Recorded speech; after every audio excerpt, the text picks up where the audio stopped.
வட்ட வடிவமான தாராளமாக இடம் கொண்ட ஒரு பள்ளிவாசல் என்றே கூற முடியும்.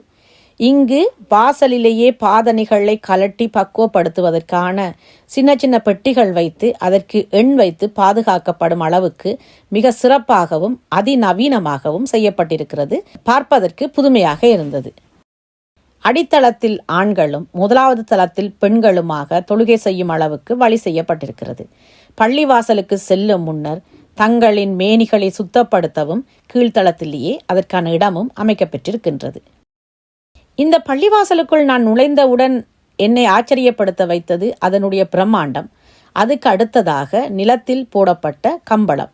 அந்த கம்பளத்தில் கால் பதித்த போது ஒரு மென்மையான பூக்களை கொண்ட கம்பளத்தில் காலை பதித்தது போல மிகவும் மென்மையாக இருந்தது.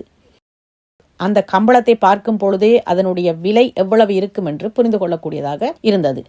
தொழுகை செய்யும் மண்டபம் மிக விசாலமாகவும் வெளிச்சம் நிறைந்ததாகவும் இருந்தது.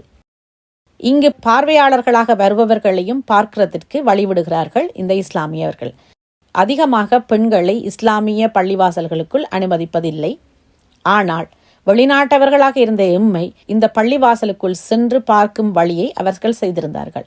ஆனால் தலையில் நாங்கள் மொக்காடு போட வேண்டும், கால்களுக்கு சொக்ஸ் போட வேண்டும். இந்த 2 கோரிக்கையை ஏற்றுக்கொண்டால் நாங்கள் அந்த பள்ளிவாசலுக்கு உள்ளும் வெளியும் நின்று அதை பார்த்து ரசிக்கலாம். அதோடு தொழுகை செய்ய விரும்பினவர்களும் தொழுகை செய்யலாம்.